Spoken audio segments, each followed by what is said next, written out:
नमस्कार, पद्मिश 24/7 में आपका स्वागत है। मैं हूं अर्चना मिश्रा। सबसे पहले रुक करते हैं आज की हेडलाइंस पर।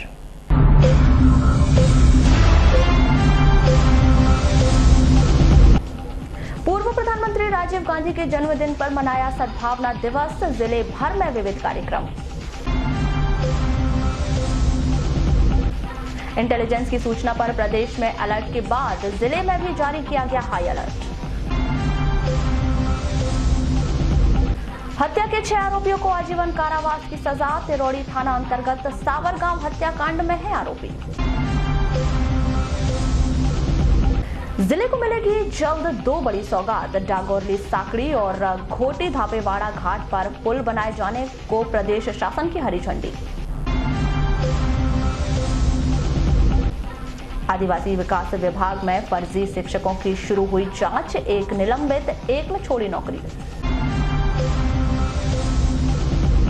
मध्य प्रदेश शासन स्कूल शिक्षा विभाग जिले के 1,48,000 बच्चों के खातों में जमा करेगा गणवेश की राशि। मुख्यमंत्री संबल योजना में हितग्राही के साथ धोखाधड़ी, 84,000 का गबन, सचिव और बैंक पर लग रहे आरोप। तालाब में डूबने से वृद्ध की मौत, हट्टा थाना के लिमदेवाड़ा की घटना। पुत्र की लंबी आयु के लिए बुधवार को माताएं रखेंगी हल छठ का व्रत। और अब खबरें विस्तार से।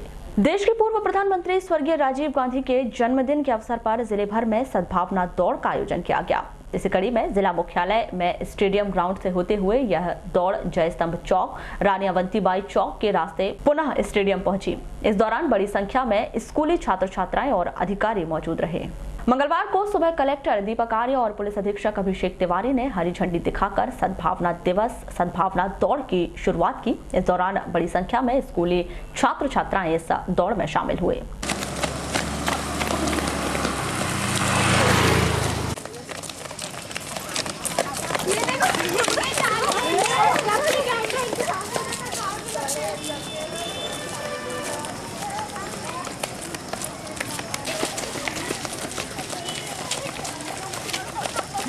अच्छी से वीडियो लेना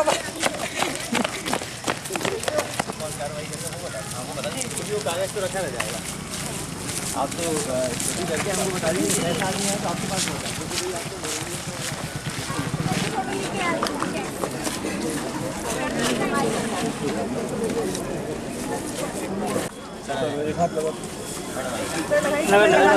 राजीव गांधी की याद में ये दौड़ का आयोजन किया जाता है।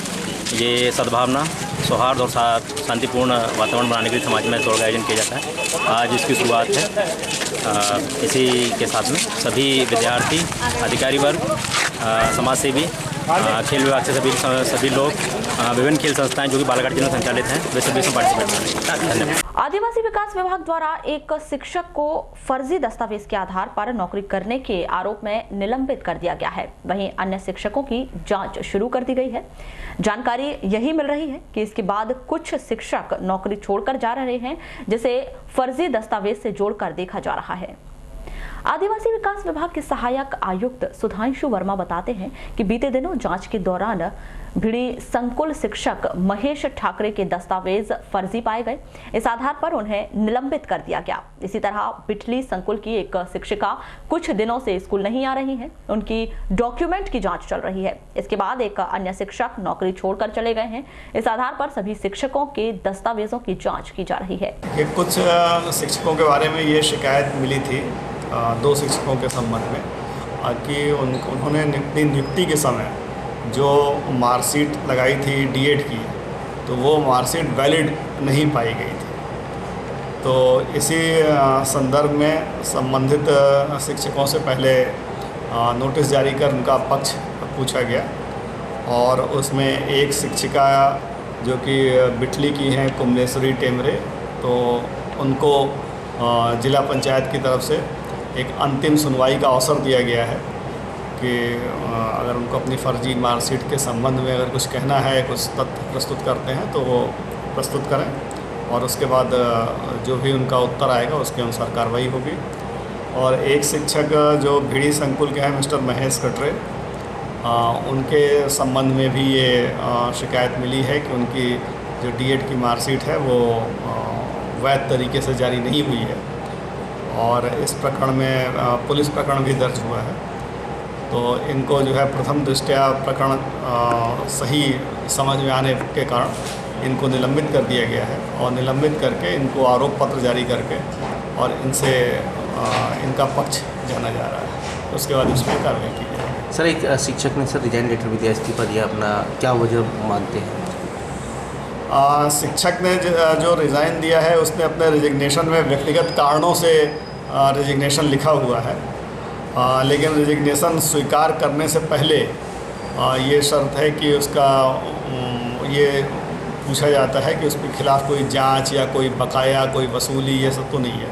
तो वो जानकारी चाहिए गई है प्राचार्य से और उसके बाद ही उसके जो इस्तीफा है उस पर अंतिम निर्णय लिया जाएगा। जन्माष्टमी के 2 दिन पहले हल षष्ठी माता का त्योहार मनाया जाता है। इस दौरान माएं अपने पुत्र की लंबी आयु और सफल जीवन के लिए व्रत रखती हैं और हल से उत्पादित कोई भी खाद्य पदार्थ का उपयोग नहीं करती। पुराने राम मंदिर के पुजारी पंडित मधुरेश मिश्र बताते हैं कि हल छठ के दिन भगवान श्री कृष्ण के बड़े भ्राता बलदाऊ का जन्म हुआ था, इसीलिए इस दिन का बहुत महत्व होता है। यमुना नदी को उन्होंने हल से खींचा, इसीलिए इनका एक नाम हलधर भी है। इस व्रत के दौरान हल छठी माता की पूजा की जाती है। छठ का पर्व है, क्यों मनाया जाता है छठ और क्या वजह है? हल षष्ठी व्रत भाद्रपद कृष्ण पक्ष षष्ठी तिथि को मनाया जाता है। इस दिन हमारे भगवान श्री कृष्ण से जो बड़े भाई बलराम जी हैं उनका जन्म हुआ था, इसलिए इसे विशेष रूप से महत्व दिया जाता है। और वो हलधर लेकर के उन्होंने जो है बहुत कार्य किया, यमुना नदी को भी हल से खींचा, इसलिए इनका एक नाम जो है हलधर भी है बलराम जी का, इसलिए इसको विशेष महत्व दिया जाता है।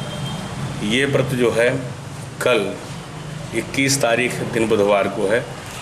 इसमें ऐसा है कि माताएं अपने पुत्र की दीर्घायु उम्र की कामना के लिए इस व्रत को करती हैं और इसमें जो है एक बच्चे के नाम से कम 6 पात्र, जो मिट्टी के बर्तन 6 पात्र छोटे छोटे होते हैं, उनमें चने का प्रसाद, मीठा, इस प्रकार से रख करके हल षष्ठी माता के सामने पूजा की जाती है। तो ये व्रत कल बुधवार को है, 21 तारीख को है। इसको आप शंका में न पड़ें, क्योंकि दोपहर के समय इसकी पूजा होती है। वही 11 बजे से दोपहर 1 बजे के बीच में इसके पूजन का विधान है। खगोल विज्ञान उत्सव के अवसर पर शहर के बूढ़ी कन्या स्कूल में परीक्षा आयोजित की गई, जिसमें 210 बच्चों ने पर्चा हल किया। स्कूल की प्रधान पाठिका मंजुला प्रभात मिश्रा बताती हैं कि 2 पाली में जूनियर और सीनियर बच्चों की परीक्षा आयोजित की गई, जिसमें बच्चों को खगोल विज्ञान की जानकारी अच्छे से रहे, इसी उद्देश्य को लेकर परीक्षा आयोजित की गई। इस दौरान government girls school Budhi, boys school Budhi, उत्कृष्ट school Balaghat, Rani Durgavati school Balaghat, Bhatera high school Balaghat और निची स्कूल के बच्चे शामिल रहे हैं। हाँ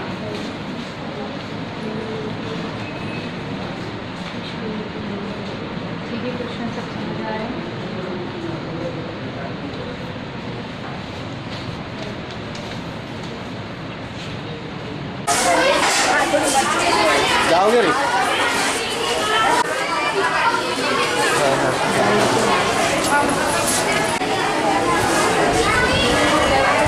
ये 20वां खगोल विज्ञान उत्सव के अंतर्गत आज यहाँ पर परीक्षा ली गई। खगोल विज्ञान से संबंधित जिला स्तरीय परीक्षा ली गई, जिसमें टोटल 241 बच्चे दर्ज हुए, 210 उपस्थित हुए और 21 एब्सेंट हुए। इसमें दोनों विंग अलग अलग पाए गए, जूनियर विंग की परीक्षा अलग और सीनियर विंग के बच्चे अलग अलग, तो दोनों की संख्याएं अलग अलग हैं। जूनियर में जो दर्ज की संख्या है वो 93 और प्रेजेंट है 79 और एब्सेंट है 14, और सीनियर विंग में 148 दर्ज किए गए, 131 प्रेजेंट रहे और 17 एब्सेंट रहे।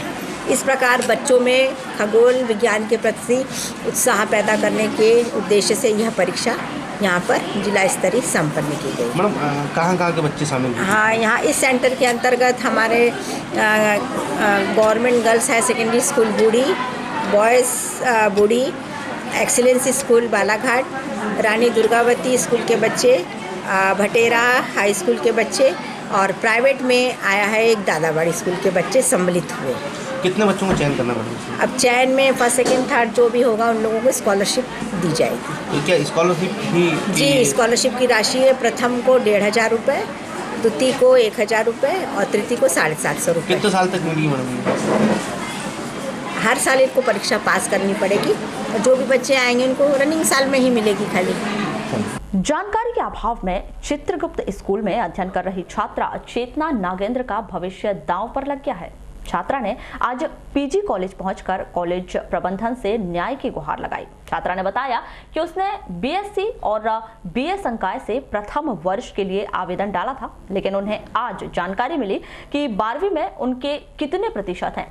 उनमें से 5% मेरिट सूची के आधार पर काट लिए जाएंगे। अगर ऐसा होता है तो बीएससी एवं बीए की सूची में उनका नाम नहीं आ पाएगा और वे शिक्षा से वंचित हो जाएंगे। छात्रों ने कॉलेज प्रबंधन से न्याय की गुहार लगाई है। जी, हमने बीएससी के लिए फॉर्म डाले थे, तो हमें लगा कि बीएससी में नाम नहीं आएगा, तो हमने फिर बीए के लिए फॉर्म डाले। तो बीए में अभी भी नाम नहीं आया है हमारा, तो अब कैसा करें? 58% थे, तो हमने तो अभी जो लिस्ट है कहाँ तक गई है? अभी लिस्ट बोल रहे हैं, अभी हमने गर्ल्स में पता करे थे तो बोले 64 में क्लोज होंगे बीए की लिस्ट। और यहाँ पर यहाँ की अब यहाँ का देख रहे हैं, अभी देख ही रहे हैं।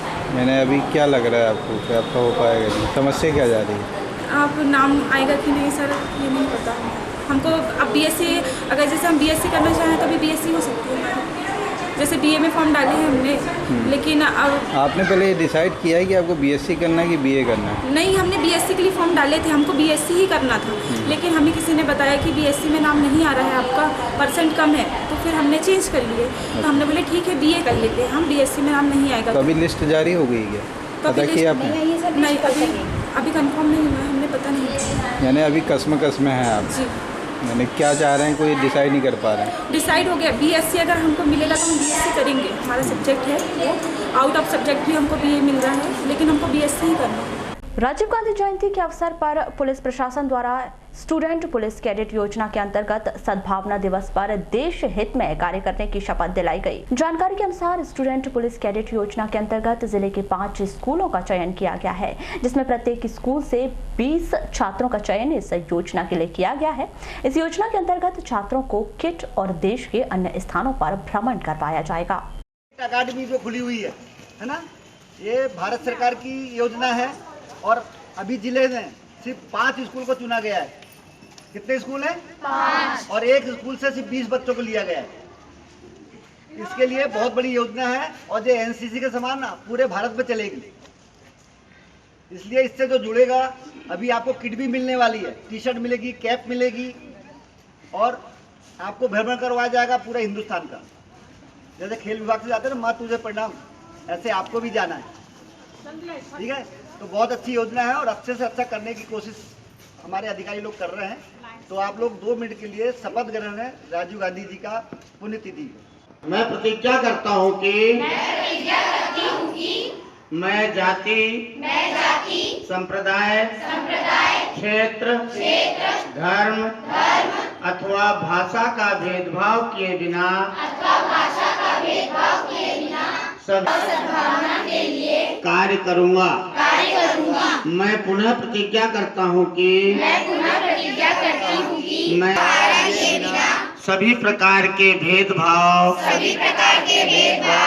शासकीय उच्चतर विद्यालय बालाघाट से 20 छात्रों का स्टूडेंट पुलिस कैडेट के रूप में एक ग्रुप बनाया गया है, जो पुलिस अधिकारी के मार्गदर्शन में संचालित है। छात्र छात्राओं को समाज में होने वाली विभिन्न प्रकार के अपराधों की जानकारी से अवगत कराया गया है इन्हें, ताकि वो अपने घरों पर, अपने मोहल्ले पर, अपने शहर में, अपने गांव में उनका प्रचार करें और अपराध पर अंकुश लगा सके तथा अपराधों की जानकारी पुलिस विभाग को प्रदान कर सकें। आज सद्भावना दिवस के उपलक्ष्य में इन सभी छात्र छात्राओं को, विद्यालय के छात्र छात्राओं को शपथ दिलाई गई है। जिले के भीतर लगातार नक्सली गतिविधि की जानकारी मिलने और मध्य प्रदेश में अलर्ट जारी किए जाने के बाद पुलिस अधीक्षक अभिषेक तिवारी ने जिले भर में हाई अलर्ट जारी कर दिया है।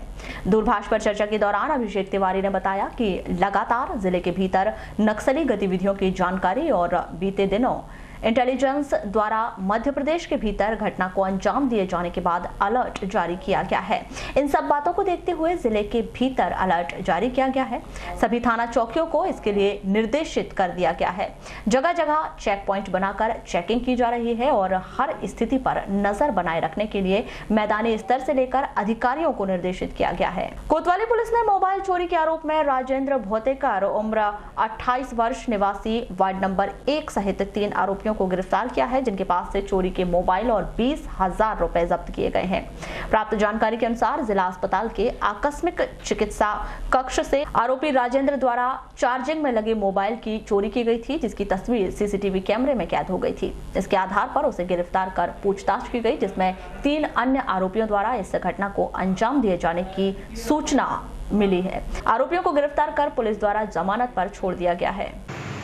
दिनांक 19/8/19 को भाविका मेरे ये जो है जिला चिकित्सालय बालाघाट में कंप्यूटर ऑपरेटर के पद पर पदस्थ हैं। इन्होंने अपना मोबाइल चार्ज के लिए लगाया हुआ था और 10-15 मिनट के लिए कहीं गई थी और उसके बाद वापस आई जैसे ही तो उनका मोबाइल जो है वहाँ पर नहीं मिला, जिसकी रिपोर्ट जो है थाने पर फरियादिया के द्वारा की गई थी।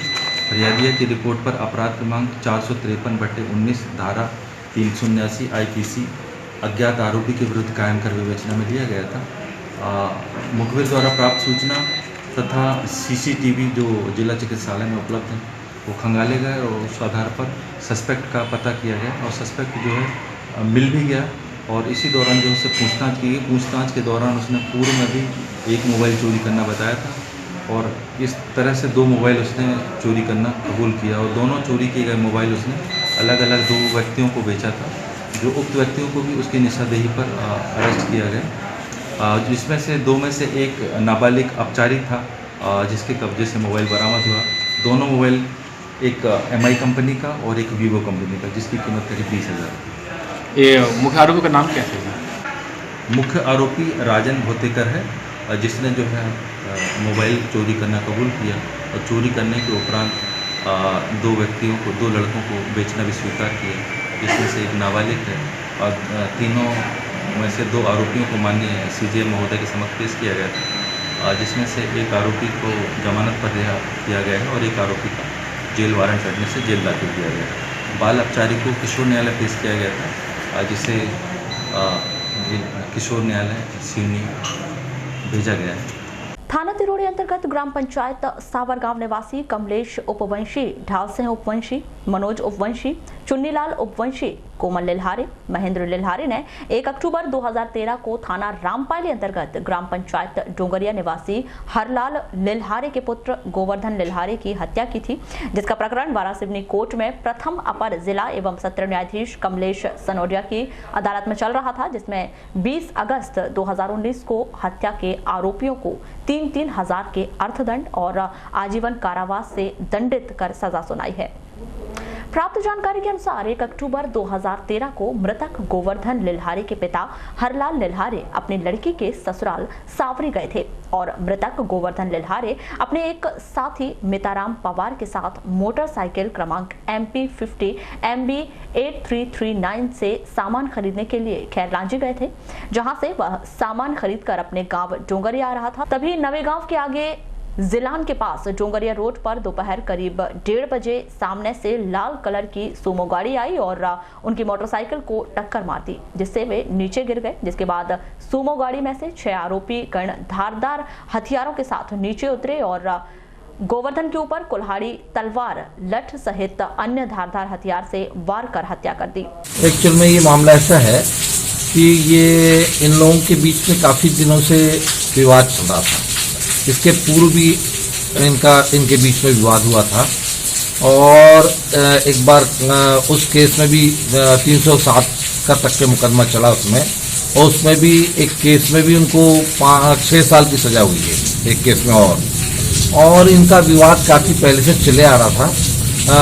जमीन जायदाद का लेकर कुछ विवाद था इनका, और घटना के दिन ये मृतक जो था ये खैलनाजी गया हुआ था कुछ सामान लेने अपने एक मित्र के साथ, और वहाँ से वापस आ रहा था जब एक 4 व्हीलर से ये लोग सारे आरोपी एक साथ आए और एक रास्ते में खेत के पास वहाँ उसको रोक कर घेर कर और कुल्हाड़ी और डंडे और चाकू फर्श से इसको घेर कर निर्मम तरीके से इसकी हत्या किए थे। ये कब का मामला ये 2013 का मामला है। ये आरोपी को तुरंत ही गिरफ्तार कर लिया गया था उस समय? कुछ आरोपी तो करीब 8-10 दिन बाद गिरफ्तार हो गए थे। बाकी एक आरोपी तो लगभग 2-3 साल बाद गिरफ्तार हुआ था। कोर्ट में न्यायालय में चालान भी तक के पेश हो गया था उसके बाद हुआ। कितने साल की सजा पड़ी है इनको? सबको जीवन कारावास हुआ है और अर्थदंड 2,000 रुपये का अर्थदंड। मुख्यमंत्री संबल योजना के तहत हितग्राही के खाते में आई 2 लाख रुपए की राशि में से 84,000 रुपए गबन किए जाने का एक ताजा मामला सामने आया है, जिसमें जनपद पंचायत कटंगी के ग्राम हथौड़ा निवासी एक हितग्राही ने गांव के सचिव और महाराष्ट्र बैंक में पैसों की हेराफेरी किए जाने का आरोप लगाया है। गबन किए गए 84,000 रुपए वापस दिलाए जाने की मांग को लेकर अन्य ग्रामीणों के साथ कलेक्टर कार्यालय में ज्ञापन सौंपा है, जिसमें उन्होंने मामले की जांच करने, दोषियों को पद से निलंबित करने और दोषियों पर कानूनी कार्रवाई किए जाने की मांग की है।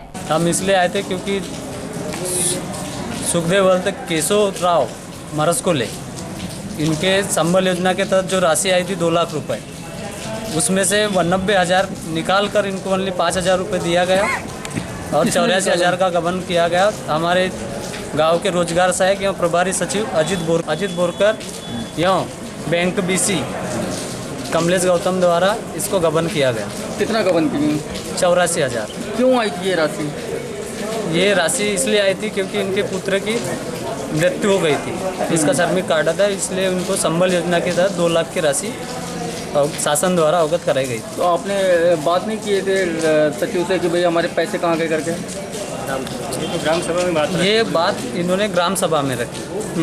अभी 15 अगस्त 2019 की जो ग्राम सभा हुई उसमें इस बात को उठाया का इन्होंने रखा, तब जनता ने इसको उठाया।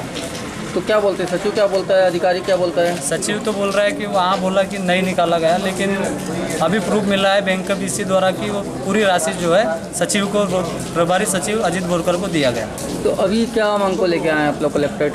क्या कार्रवाई चाहते हैं? कार्रवाई ये चाहते हैं कि ऐसे फ्रॉड सचिव को पद से मुक्त किया जाए या उस पर पुलिस कार्रवाई कर जो सुखदेव केशवराव मरसकोले है इनको उनकी राशि वापस की। मामले के संदर्भ में की गई चर्चा के दौरान हितग्राही सुखदेव मरसकोले ने बताया कि उनके लड़के की मृत्यु के बाद संबल योजना के तहत शासन द्वारा उनके खाते में 2 लाख रुपए की राशि डाली गई थी, जिसकी जानकारी सचिव ने आकर उन्हें घर में दी थी और गाड़ी में बैठाकर बैंक ले गया, जहां विड्रॉल फॉर्म भरा और पैसे निकाले। उन्होंने आगे बताया कि मैं अनपढ़ हूं, मुझे पढ़ना लिखना नहीं आता, जिसके चलते मैंने रुपए सचिव से लिए थे, जिसके बाद सचिव ने मुझे 5,000 रुपए देकर घर छोड़ दिया। साथ ही खाली विड्रॉल पर मेरे अंगूठे के निशान ले लिए, जिसके बाद मेरे खाते से बैंक के BC से 60 गांठ कर रुपए निकाल लिए गए। हमारी मांग है कि दोनों दोषियों पर कार्रवाई होनी चाहिए और उन्हें पद से बर्खास्त किया जाना चाहिए, ताकि वे दूसरे लोगों के साथ ऐसा ना कर सकें। हमारे लड़के का राशि आ गया था। काय के लिए राशि आया था? किस योजना के तहत आया था? क्यों आया था? कितना आया था? जी हमारा लड़का जो मौत हो गया था। कैसे? जी उसको थोड़ा यार कैंसर टाइप के हो गए थे। अच्छा, उसकी मृत्यु हो गई थी? हाँ, उसकी मृत्यु हो गई सर।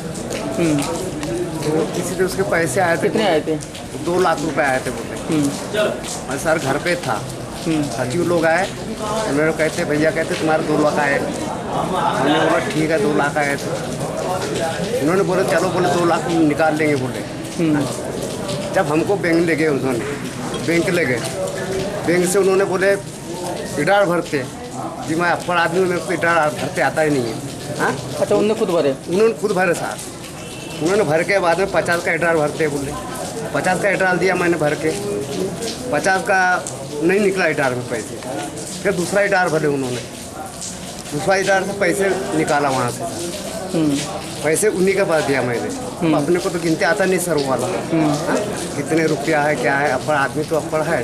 अच्छा हाँ, इसलिए आपको गिनती आता ही नहीं। पूरे 2 लाख निकाल लिए? नहीं जी, वहाँ से अब कितने निकाले मालूम नहीं, 50,000 निकाले कि अब कितने निकाले।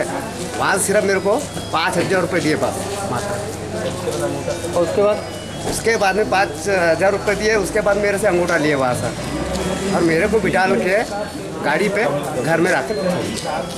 2 लाख में सिर्फ 5,000 रुपये दिए बस? नहीं जी, उन्होंने जो राखी निकाले थे अच्छा वहाँ से 50,000 दिए। 50,000 से मेरे से अंगूठा ले लिया उन्होंने वहाँ पे। हाँ, वहाँ से मैंने पूरा अंगूठा दे दिया। वहाँ से आप कितने निकाले कितने नहीं मेरे को पता नहीं सर। वहाँ से मेरे को सिर्फ 5,000 रुपये दिए उन्होंने बस। वाराणसी में 20 अगस्त को अभियोजन शाखा बालाघाट के तत्वाधान में गंभीर अपराधों की विवेचना संबंधित एक दिवसीय कार्यशाला का आयोजन किया गया। आयोजन सहायक अभियोजन अधिकारी बालाघाट सुनील प्रहरी एसडीओपी RN परतेती की उपस्थिति में किया गया, जिसमें विवेचना संबंधी चीजें बताई गयी कि वे किसी भी प्रकरण की किस प्रकार अच्छी से अच्छी विवेचना कर सकें, साथ ही उनमें आने वाली जटिलताओं कठिनाइयों को समाप्त कर अपराध की पूर्ण समीक्षा कर विवेचना करें। साथ ही महिला संबंधी अपराधों व पास्को एक्ट के अपराधों के नियमों की जानकारी देते हुए प्रकरण में किस प्रकार अच्छे से अच्छी विवेचना कर किन धाराओं में मामलों को दर्ज किया जाए, इसके बारे में जानकारी दी गई। सबसे पहले तो हम लोगों ने उन्हें संज्ञेय मामलों के मामले में बताया है, और पास्को और जितने भी चिन्हित अपराध हैं इन मामलों को लेकर उन्हें प्रशिक्षण दिया गया। TI महोदय और विवेचक हैं, सभी लोगों को जानकारी दी गई कि इनमें विवेचना कैसी की जानी है और इन अपराधों को किस रूप में लिया जाए, और महिलाओं से संबंधित जो भी अपराध हैं इन मामलों को देखते हुए जो आज समाज में घट रहे हैं ताकि महिलाओं को अपन सुरक्षित रख सकें।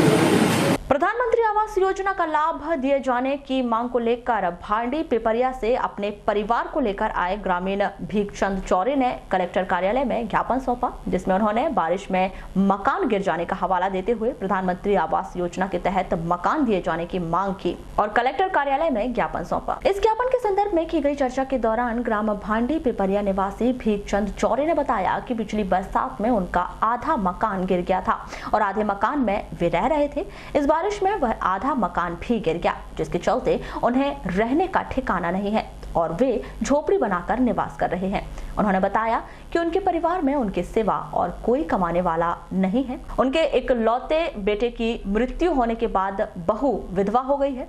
विधवा बहू और नातिन के साथ वे झोपड़ी बनाकर रह रहे हैं। उन्होंने बताया कि 4 वर्ष पहले उन्होंने प्रधानमंत्री आवास योजना के लिए आवेदन किया था, लेकिन उनका नाम अब तक आवास योजना के लिए नहीं आया है, जिसके चलते उन्हें काफी दिक्कतों का सामना करना पड़ रहा है। ये मकान के लिए है, मकान गिर गया। कब गिरा? आधा गए साल गिर गया पानी में। आज तो आधे में रहते थे तो आधा भी गिर गया, तो वो पर्चे छाया में रह रहे अभी। तो अभी क्या मांग करने आए हो? मकान के लिए। तो आपका कहीं प्रधानमंत्री आवास है, इसके लिए कोई सूची में नाम आया है? हाँ, या राशन कार्ड है, गरीबी रेखा का। अच्छा, यानी नाम आवास योजना में नाम नहीं है? 2 साल के पहले 4 साल के पहले दे दिया। नया सरपंच है पटेले। तो आवास योजना में नाम है या नहीं है? निजी से मकान गिर गया था मेरा। अच्छा। तो अब यहाँ वाराणसी में 17 अगस्त को रजीगांव निवासी ग्रामीणों ने SDM कार्यालय पहुंचकर संदीप सिंह से गुहार लगाई है। रजगांव को पृथक से ग्राम पंचायत बनाई जाए। ग्रामीणों ने बताया कि 1 जुलाई के तहत ग्राम पंचायत आलेझरी से राजस्व ग्राम रजगांव को पृथक कर नवीन ग्राम पंचायत बनाए जाने की जानकारी प्रकाशित की गई थी, जिसमें नियमानुसार निवेदन किया गया कि ग्राम पंचायत आलेझरी के साथ राजस्व ग्राम रजगांव जुड़ा हुआ है। विगत वर्षों से ग्राम रजगांव को पृथक ग्राम पंचायत बनाए जाने की मांग ग्रामीणों द्वारा की जा रही है। राज्य शासन ने 30 जुलाई को 30 जून को राजपत्र में प्रकाशित किया है परिसीमन को लेकर के। जिन पंचायतों की जो राजस्व ग्राम है और जिन पंचायतों की जनसंख्या 1000 से ऊपर हो चुकी है, उनको नवीन ग्राम पंचायत का दर्जा दिए जाने विषयक राजपत्र जारी हुआ था। उस संबंध में SDM महोदय से मुलाकात कर लिया। क्या कहा? एसडीएम महोदय ने आश्वासन दिया है कि अगर नियम में हो तो हम जरूर आपकी पंचायत को अलग करेंगे। आपकी पंचायत को तो अलग से पंचायत बनाया जा रहा था, मगर दिक्कतें क्या आ रही है? दिक्कतें हमारे क्या बोलते हमारे आलेझरी पंचायत से जो हमारे ग्राम के निवासी न होने के चलते भी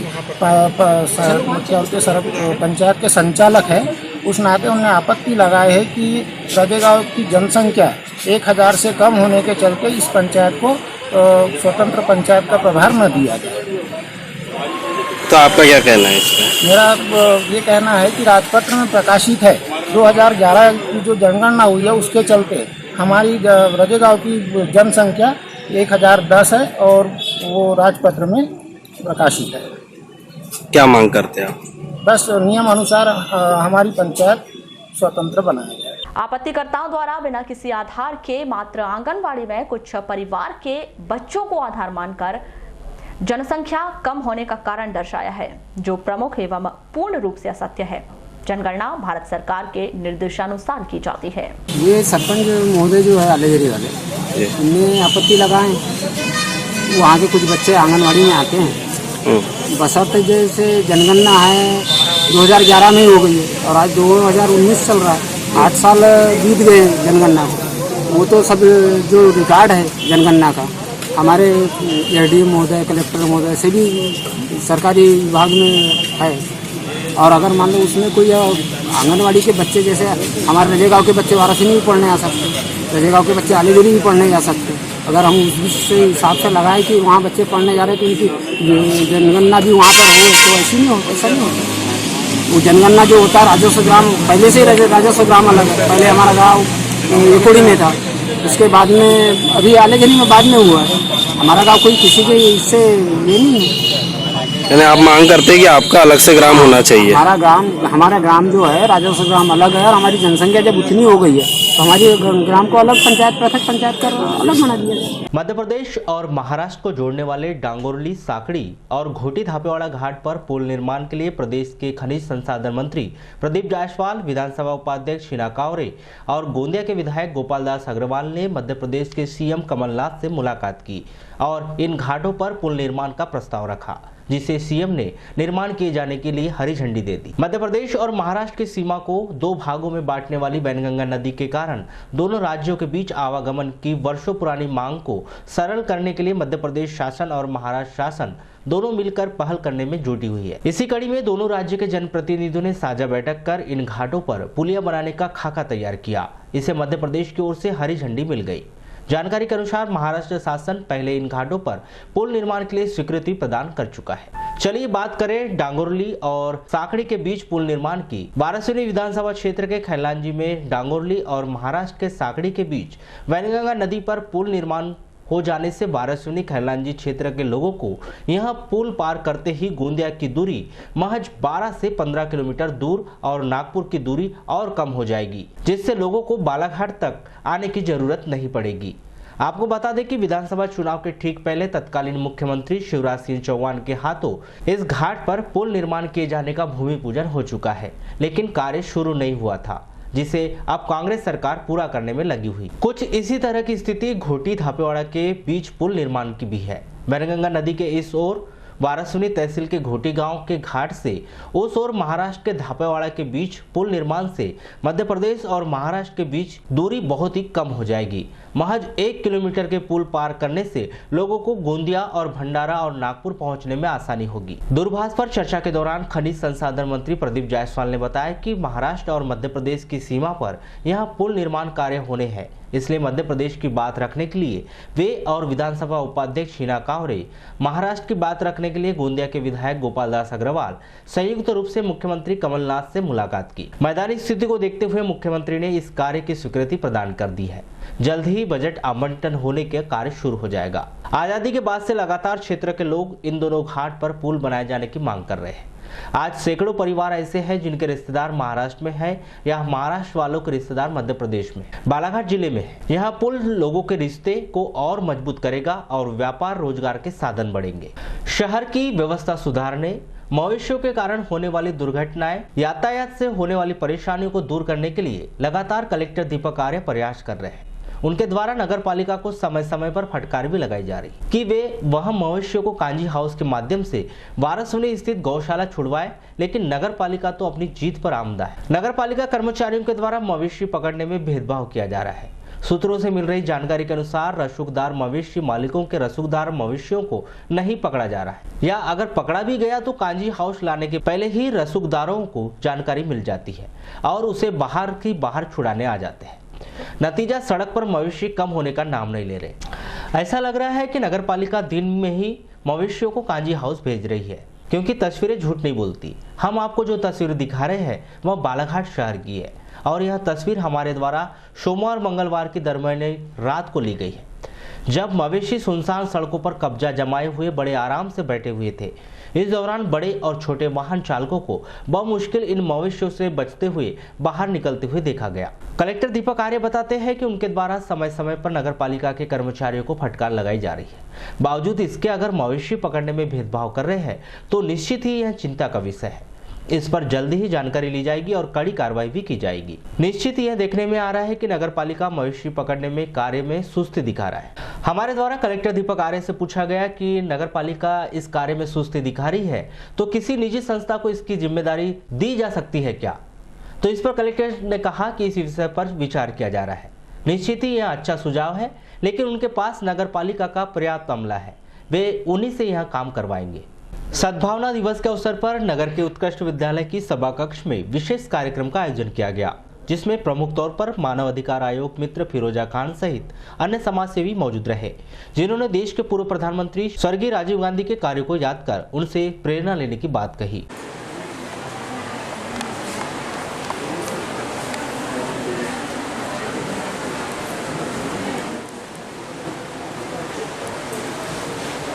ये राजीव गांधी जी की ही देन है और सद्भावना दिवस के पीछे ये भी उद्देश्य है कि हम सब, भारत जो है विभिन्न संस्कृतियों का देश है।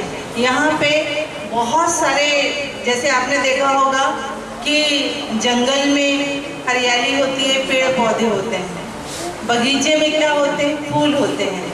तो हमारा भारत भी ऐसा ही एक हसीन फूलों का गुलदस्ता है जहाँ विभिन्न जाति धर्मों के लोग रहते हैं। हमें एक दूसरे के धर्म का आदर करना चाहिए, सम्मान करना चाहिए, चाहे किसी भी मजहब के हो।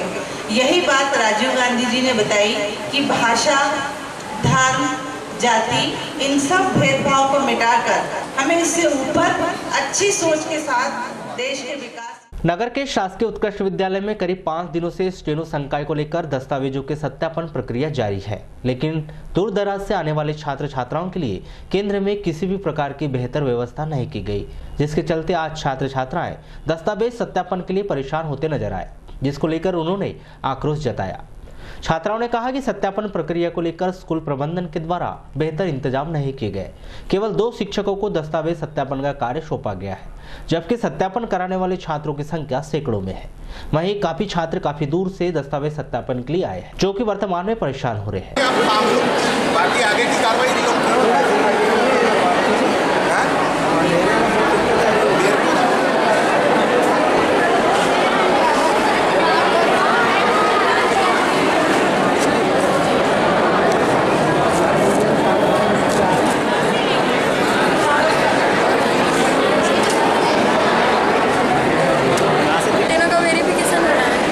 से आए हो आप? मॉर्निंग से 12 बजे से। तो अभी तक आपका नंबर नहीं लगा? तो यहाँ की व्यवस्था कैसी है बताइए आप? कीड़े और एक ही टीचर है जो ले रहे हैं। यदि सही तरीके से अगर ज़्यादा टीचरों को लगाते तो आपकी समस्या का समाधान होता है कि नहीं? इसमें स्टाफ बढ़ाना चाहिए, बच्चे बहुत ज़्यादा है और इसकी 24 तारीख लास्ट डेट है, तो स्टाफ बढ़ाना चाहिए। तो आपको क्या लगता है इतनी जो है हज़ारों की भीड़ है, कब तक हो पाएगा कि नहीं? आज संभव नहीं लगता है, क्योंकि 5 बजे तक काम लेते उसके बाद बंद कर देते हैं। 11 बजे से चालू करना चाहिए, तो ये 2 बजे से चालू, यानी कहीं ना कहीं व्यवस्थाओं में कमी है। व्यवस्था में कमी है, स्टाफ बढ़ाना चाहिए। ये स्टेनो के फॉर्म के फॉरवर्डिंग समन्वयक संस्था में होते हैं, फॉरवर्डिंग के लिए सर यहाँ पर काफ़ी संख्या में छात्र हैं, तो क्या लगता है कि व्यवस्था किस प्रकार से होनी चाहिए? व्यवस्था तो हमने अच्छी की थी, लेकिन क्या होता है थोड़ी देर बाद बच्चे लोग वो हो जाते हैं ना। तो मैंने बोला भी था उन लोगों को सब पानी वगैरह की भी व्यवस्था है, लेकिन क्या है बच्चे लोग को लेट होने लगता है। अब लांजी से आए हैं तो वो व्यवस्था को क्या करते हैं थोड़ा सा, मैं उनको बोल रहा हूँ। आज अंतिम तिथि है क्या? अंतिम तिथि इसलिए है, वैसे अंतिम तिथि 24 है, लेकिन क्या है कि अगर हम इनके फॉर्म लेने के बाद ऑनलाइन करेंगे तो उसको भी तो टाइम लगना चाहिए ना। तो ऑनलाइन वाले ने कहा है कि सर सिवनी बालाघाट रजेगांव मार्ग मरम्मत के अभाव में गड्ढों में तब्दील होते जा रहा है। प्रशासन की बेरुखी के कारण लगातार घटनाओं का आमंत्रण मिल रहा है। यह सब कुछ उस समय हो रहा है जब इन गड्ढों के कारण बीते कुछ महीनों के दौरान ही 1 दर्जन से अधिक दुर्घटनाएं हो चुकी हैं। बावजूद इसके भी कि प्रशासन की ओर से आश्वासन मिला कि गड्ढे भरे जाएंगे, नतीजा आज बारिश के दौरान आवागमन में बहुत अधिक परेशानियों का सामना करना पड़ रहा है। चलिए हम बात करें शहर के बीच से गुजरने वाले बालाघाट रजेगांव मार्ग महज 4 किलोमीटर के इस रास्ते में 1 दर्जन से अधिक ऐसे गड्ढे हैं जिनसे बड़ी दुर्घटना हो सकती है। वर्तमान में बारिश के समय इन गड्ढों में जल भराव की स्थिति निर्मित हो रही है। जल भराव होने के कारण गड्ढा और सड़क समझ में नहीं आता। इस कारण कई बार वाहन चालक इन गड्ढों के किनारे या फिर गड्ढों के बीच से बाहर निकल लेते हैं। इस दौरान अचानक उन्हें पता चलता है कि यह तो सड़क नहीं गड्ढा है, इसमें पानी भरा हुआ है और दुर्घटना घटित हो जाती है। शहर के हनुमान चौक, अंबेडकर चौक, सरेका चौक, रेलवे फाटक गर्रा स्थित टोल टैक्स नाका सहित अन्य स्थानों पर गड्ढे दुर्घटनाओं को आमंत्रण दे रहे हैं। पुलिस अधीक्षक अभिषेक तिवारी भी मानते हैं कि बारिश के दिनों में सड़कें खराब होने के कारण दुर्घटनाओं का ग्राफ बढ़ा है। इस विषय पर उन्होंने प्रशासन को अवगत करा दिया है। घटनाओं का खासकर जो बारिश का जो मौसम है उसमें कुछ घटनाएं बढ़ जाती हैं, तो उनके लिए जो जिला प्रशासन और पुलिस प्रशासन मिलके जो प्रिएम्प्टिव चीज़ें करते हैं वो करेंगे। खासकर जहाँ पर भी इस तरह के अंधे मोड़ हैं या जहाँ पर भी कुछ ऐसे दुर्घटना संभावित क्षेत्र हैं तो वहाँ पर जो वार्निंग साइन बोर्ड्स लगाए जाएं या खासकर स्पीड लिमिट वाले जो साइन बोर्ड्स हैं वो लगाए जाएंगे। इस पर हम लोग विचार कर रहे हैं और शीघ्र ये कार्रवाई करवाई जाएगी। दूरभाष पर चर्चा के दौरान कलेक्टर दीपक आर्य भी बताते हैं कि उनके द्वारा बीते दिनों ही संबंधित विभाग को सड़क पर पड़े गड्ढों की मरम्मत के लिए आदेशित कर दिया गया है। जल्द ही इस विषय पर जानकारी ली जाएगी। निश्चित ही सड़क पर गड्ढे दुर्घटनाओं को आमंत्रण दे रहे हैं। पूर्व प्रधानमंत्री स्वर्गीय राजीव गांधी के जन्म दिवस के अवसर पर बालाघाट ब्लॉक कांग्रेस कमेटी ने सदस्यता अभियान की शुरुआत की। ब्लॉक कांग्रेस अध्यक्ष श्याम पंचवानी ने बताया कि युवाओं के प्रेरणा स्रोत स्वर्गीय राजीव गांधी के जन्मदिन के अवसर पर कांग्रेसियों द्वारा सदस्यता अभियान शुरू कर दिया गया है। बूथ स्तर पर सदस्यता ग्रहण लोगों से करवाई जा रही है। वारासिवनी में खनिज साधन मंत्री एवं ब्लॉक नगर कांग्रेस कमेटी जनसंपर्क कार्यालय में 20 अगस्त को राजीव गांधी की जयंती का आयोजन किया गया। यह कार्यक्रम ब्लॉक कांग्रेस कमेटी अध्यक्ष भोजेश पटले, वरिष्ठ कांग्रेसी नंदकिशोर सोराना, डॉक्टर राम वर्मा, जनपद पंचायत अध्यक्ष चिंतामन नगपुरे सहित अन्य पदाधिकारियों की उपस्थिति में प्रारंभ किया गया। जय भारत, जय कांग्रेस, जय राजीव। इसके पश्चात इसी कार्यक्रम में जय भारत, जय कांग्रेस, जय राजीव। इसके पश्चात कि आज हम उस शख्स को याद कर रहे हैं जिन्होंने इस देश में हरित क्रांति लाया। आपने देखा जब हमारे इस देश में राजीव जी की कल्पना थी कि हम लोग इस देश को पूरे देशों की संख्या में सबसे आगे लाएं, और उन्होंने ऐसा किया। सबसे पहले उन्होंने युवाओं के मताधिकार का जो 21 साल था उसको 18 साल में परिवर्तित किया, जिस कारण से युवा सोच से आज हमारा देश दिनों दिन उन्नति कर रहा है। उन्होंने युवाओं के प्रेरणा स्रोत पंचायती राज के रहता राजीव गांधी आज हमारी बीच में है। उनकी यादें विकास उनका जो संक्षिप्त कार्य कार्यक्रम रहा हम सबको याद है। कांग्रेस पार्टी को जोड़ने के लिए राजीव जी का बड़ा महान योगदान था। आज उन्हें अवसर आया है कि पार्टी हमारी एकजुट हो ताकि आने वाले समय में तो भारतीय जनता पार्टी का जो कार्यक्रम चलता है उसका हम कर सकें। पूर्व प्रधानमंत्री स्वर्गीय राजीव गांधी के जन्मदिन के अवसर पर नगर पालिका में सद्भावना और सौहार्दपूर्ण माहौल में कार्य करने की शपथ ली गई। इस दौरान नगर पालिका अधिकारी और कर्मचारी उपस्थित रहे। वरिष्ठ राजस्व निरीक्षक प्रदीप परांजपे ने सभी अधिकारी और कर्मचारियों को यह शपथ दिलाई। ये बारिश के कारण या शपथ प्रांगण में न होकर सभागृह में आयोजित करवाई गई। धर्म अथवा भाषा का भेदभाव किए बिना सभी भारतवासियों की भावनात्मक एकता और सद्भावना के लिए कार्य करूंगा। मध्य प्रदेश शासन स्कूल शिक्षा विभाग द्वारा देर सवेर ही सही लेकिन पत्र जारी कर यह जानकारी दे दी गई है कि बहुत जल्द गणवेश की राशि छात्रों के खातों में जमा करवा दी जाएगी। जिला समन्वयक पीके अंगूरे बताते हैं कि सीधे भोपाल से 21 अगस्त के बाद से एसएमसी के खाते में राशि जमा होना शुरू हो जाएगी। वहीं से यह राशि सीधे बच्चों के खातों में जमा की जाएगी। जिले में 1,48,000 छात्रों के खातों में यह राशि उनके खाते में जमा होना है। राज्य शासन के निर्णय के अनुसार से पत्र जारी हुआ है। उस पत्र में 600 रुपये प्रति छात्र के हिसाब से उनके एसएमसी के खाते में राशि जारी हो रही है। 20 तारीख तक के एसएमसी के खाते में राशि जारी होने का शेड्यूल जारी हुआ है और उसके बाद में एसएमसी के द्वारा बच्चों के खातों में या पालक के खाते में राशि जारी हुई है। सर कितना बजट आया अपने यहाँ पे जिले में? 600 रुपये प्रति बच्चे, 1,48,000 बच्चे हैं और पर बच्चे के हिसाब से 600 रुपये के हिसाब से राशि जारी होगी। वो एसएमसी को ही जाता है, सीधे भोपाल से ही राशि जारी होती है। हमारे यहाँ से जिला शिक्षा केंद्र से राशि जारी नहीं की जाती है।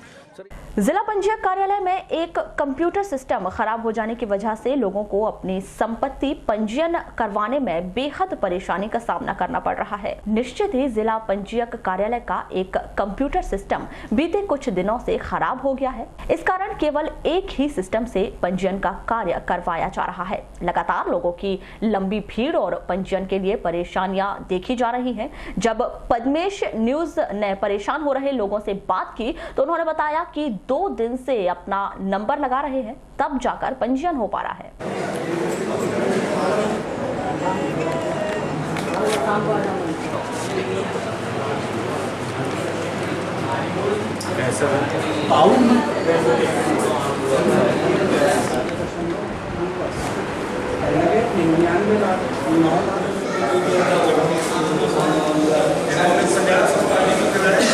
काम तो हो जाएगा आज उन्होंने कहा था आज हो जाएगा करके, लेकिन कल नहीं हो पाया। कल नहीं हो पाया। आज फोटो सब ले लिए हमने। लेकिन क्या वजह क्या बता रहे हैं?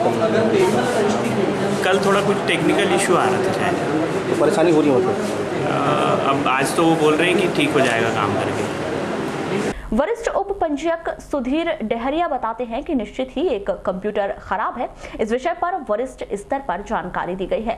वहीं से एक इंजीनियर भेजा गया है जो बीते 2 दिनों से सुधार कार्य कर रहा है, लेकिन कोई पार्ट पूरी तरह से खराब हो गया है जिस कारण परेशानी हो रही है। लगातार एक सिस्टम से पंजीयन किया जा रहा है। कोशिश यही है कि कोई परेशान ना हो। कंप्यूटर खराब है, उसका हमने टिकट बुक करा दिया है। इंजीनियर आया भी था कल, उसने सुधारने की कोशिश किया है, नहीं सुधरा। कोई पार्ट्स वगैरह उसका नहीं मिल पाया है जी, तो वो लेके आएगा।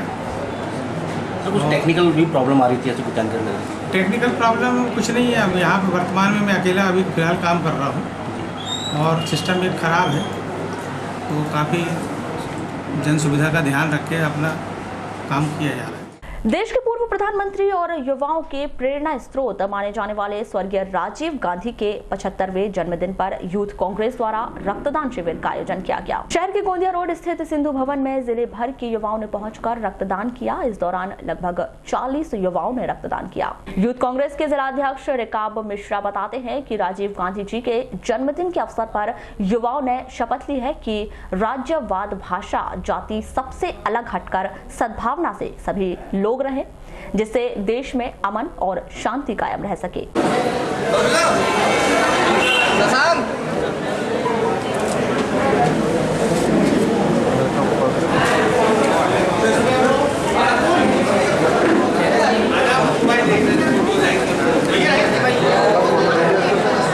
हट्टा थाना अंतर्गत लिमदेवाड़ा निवासी निवासी झनकलाल बिसेन की तालाब में डूबने से मौत हो गई।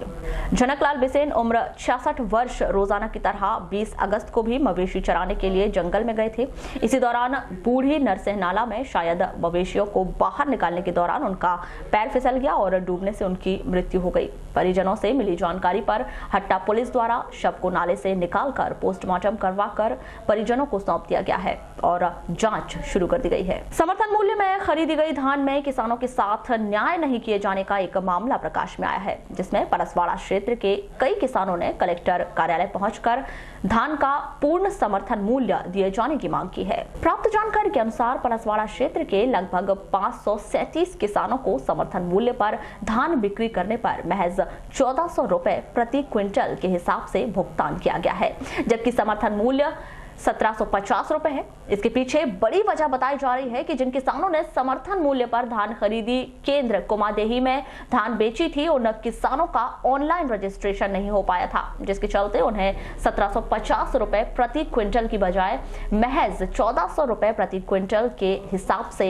भुगतान किया गया है। ग्रामीण किसान काफी नाराज हैं और उन्होंने कलेक्टर कार्यालय पहुंचकर कलेक्टर दीपक आर्य को एक ज्ञापन सौंपा है, जिसमें उन्होंने समर्थन मूल्य पर बेची गई धान का पूर्ण भुगतान न होने पर उग्र आंदोलन किए जाने की चेतावनी दी है। पिछले साल की फसल थी जो 22 जनवरी तक जमा की गई थी सोसाइटी में, बिक्री के लिए शासन समर्थन मूल्य खरीदी कर रहा था। इनका नापतोल भी हो गया था, लेकिन ऑनलाइन नहीं किया गया, जिसकी वजह से हमारे इधर के कम से कम 100, 150, 200 किसान हैं जिनका भुगतान अभी तक नहीं हो पाया है। सिर्फ 1400 के हिसाब से भुगतान हुआ है। 537 किसान हैं। 1400 के हिसाब से 1400 के हिसाब से भुगतान हुआ है और समर्थन मूल्य 1750 है। तो बची हुई राशि इनको दी जाए, इस हिसाब से इन किसानों के साथ हम आए थे। हमारे परसवाड़ा ब्रांच में 3 सोसाइटी आती हैं, जिसके अंतर्गत धान खरीदी हुई, जिसमें सोसाइटियों के द्वारा विसंगति के कारण आज किसान परेशान हैं और हमारा धान जो जनवरी में 22 जनवरी के पहले जो स्टॉक हो चुका था, लेकिन इनकी लापरवाही कारण, सोसाइटी की लापरवाही कारण खरीदा नहीं गया हो और उनको ऑनलाइन नहीं किया गया, जिसका पेमेंट हमको नहीं मिल पाया। जिसको आंदोलन के रूप में जब किसान इकट्ठा हुआ तो उसको 1400 रुपये में बेचा गया और 350 रुपये का वहन करने के लिए सोसाइटी को बोला गया, लेकिन सोसाइटी उसमें अपनी आनाकानी कर रही है और किसान को अभी 350 रुपये का पेमेंट नहीं कर पा रही है। अभी देखिए, हमारा जो ज़िला है वो पूर्णतः धान की फसल पर आधारित है और धान की फसल पर आधारित है और किसान चूँकि 6 महीना अपने फसल के इंतज़ार में रहता है कि कब उसकी फसल आएगी और उसके जो खर्चे हैं उसी फसल से पूरे होते हैं। तो 6 महीना तो वो इंतज़ार का पीरियड है। उसके बाद ये फसल देने के बाद आप 8 महीने से पेमेंट नहीं किए, मतलब 14 महीने से आज किसान के पास में पैसा नहीं है और किसान को किसी चीज़ से कोई लेना देना नहीं है। आपका ऑनलाइन नहीं हुआ, क्यों नहीं हुआ, ये आप जाने, ये काम किसान का नहीं है। किसान आपके यहाँ पर धान लेकर के अपनी आया, उसका आपने धान तौला, लेकिन उसके बाद समर्थन मूल्य पर धान किसान को आज भी पेमेंट नहीं मिला है। इस पूरे मामले के संदर्भ में की गई चर्चा के दौरान कलेक्टर दीपक आर्य ने बताया कि परसवाड़ा क्षेत्र से कुछ किसानों ने ज्ञापन सौंपा है। ये वे किसान हैं जिनके धान की ऑनलाइन एंट्री नहीं की गई थी, जिसमें सोसाइटी को जिम्मेदार माना गया है। सोसाइटी द्वारा किसानों की धान 1400 रुपए प्रति क्विंटल के हिसाब से खरीदी गई थी। साथ ही सोसाइटी को बकाया 350 प्रति क्विंटल के हिसाब से भुगतान किए जाने के निर्देश दिए गए थे, जिसका भुगतान सोसाइटी करेगी। सोसाइटी के पास अभी मार्केट का पैसा नहीं आया है। पैसा आने पर सोसाइटी किसानों को भुगतान करेगी। ये वो कृषक हैं जिनके जो धान की ऑनलाइन एंट्री नहीं की गई थी। इसमें सोसाइटी को इसमें जिम्मेदार माना गया था। इसमें जब भोपाल से पत्राचार किया गया, इस संदर्भ में ये माना गया कि किसानों ने असल में धान दिया है या नहीं दिया है, इस बात की पुष्टि नहीं हो पा रही थी, क्योंकि कई बार डेट बढ़ाने के बाद भी इनकी ऑनलाइन एंट्री नहीं हुई थी। ऑनलाइन एंट्री ना होने के कारण इस सोसाइटी को अपने लेवल पर डिस्पोजल करने के लिए बोला गया था। 2 ऑप्शन इसमें थे, या तो सोसाइटी डिस्पोज करे अपने लेवल पर और या फिर किसान अपना धान वापस ले जाए। इस स्थिति में 1400 रुपये में क्या मैं सोसाइटी ने कई जगह डिस्पोजल किया है। शर्त यह थी कि सोसाइटी डिस्पोजल करेगी, किसान को जो 350 रुपये बकाया है वह सोसाइटी को देना होगा, क्योंकि यदि वह किसान का टोकन, मैनुअल टोकन उसका पहले से था और ऑनलाइन नहीं किया गया तो सोसाइटी की गलती मानेगी, तो 350 रुपये सोसाइटी को अपने तरफ। बुलेटिन के अंत में एक बार फिर नजर डालते हैं आज की हेडलाइंस पर।